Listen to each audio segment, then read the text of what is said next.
महाराज चंद्रगुप्त का दरबार लगा हुआ था। सभी सभासद अपनी अपनी जगह पर विराजमान थे। महामंत्री चाणक्य दरबार की कार्यवाही कर रहे थे। महाराजा चंद्रगुप्त को खिलौनों का बहुत शौक था। उन्हें हर रोज एक नया खिलौना चाहिए था। आज भी महाराजा के पूछने पर कि क्या नया है, पता चला कि एक सौदागर आया है जो और कुछ नए खिलौने लाया है। सौदागर का ये दावा था कि महाराज या किसी ने भी आज तक ऐसे खिलौने कभी नहीं देखे हैं और ना ही कभी सुने हैं। महाराज ने सौदागर को बुलाने की आज्ञा दी। सौदागर आया और प्रणाम करने के बाद अपनी पिटारी में से 3 पुतले निकालकर महाराज के सामने रख दिए और कहा कि अन्नदाता, ये तीनों पुतले अपने आप में बहुत विशेष हैं। देखने में भले ही एक जैसे लगते हैं मगर वास्तव में बहुत निराले हैं। पहले पुतले का मूल्य 1,00,000 मोहरे है, दूसरे पुतले का मूल्य 1,000 मोहरे है और तीसरे पुतले का मूल्य मात्र 1 मोहर है। सम्राट ने तीनों पुतलों को बड़े ध्यान से देखा। देखने में कोई अंतर नहीं लगा। फिर मूल्य में इतना अंतर क्यों? इस प्रश्न ने चंद्रगुप्त को बहुत परेशान कर दिया।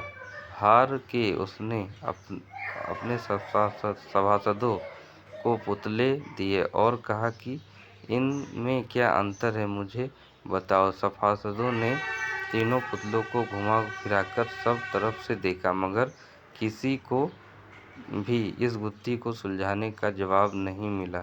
चंद्रगुप्त ने जब देखा कि सभी चुप हैं तो उसने वही प्रश्न अपने गुरु और महामंत्री चाणक्य से पूछा। चाणक्य ने पुतलों को बहुत ध्यान से देखा और दरबान को 3 तिनके लाने की आज्ञा दी। तिनके आने पर चाणक्य ने पहले पुतले के कान में तिनका डाला।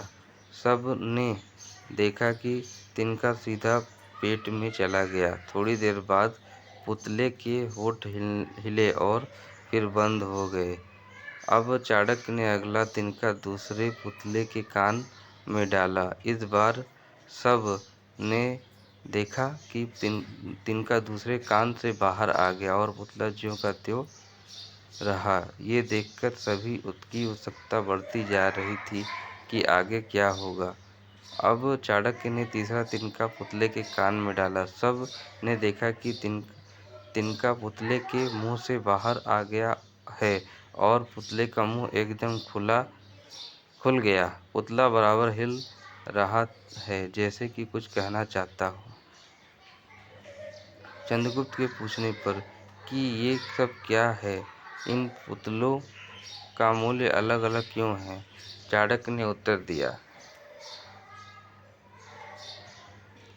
राजन, चरित्रवान सदा सुनी सुनाई बातों को अपने तक ही सीमित रखते हैं और उनकी पुष्टि करने के बाद ही अपना मुंह खोलते हैं। यही उनकी महानता है। पहले पुतले से हमें यही ज्ञान मिलता है और यही कारण है कि इस पुतले का मूल्य 1,00,000 मोहरे है।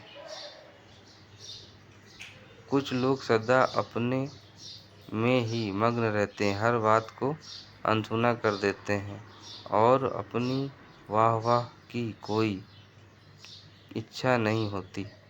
ऐसे लोग कभी किसी को हानि नहीं पहुंचाते। दूसरे पुतले से हमें यही ज्ञान मिलता है और यही कारण है कि इस पुतले का मूल्य 1,000 मोहरे है। कुछ लोग कान के कच्चे और पेट के हल्के होते हैं। कोई भी बात सुनी नहीं कि सारी दुनिया में शोर मचा दिया। इन्हें झूठ सच का कोई ज्ञान नहीं, बस मुंह खुलने से मतलब है। यही कारण है कि इस पुतले का मूल्य केवल 1 मोहर है।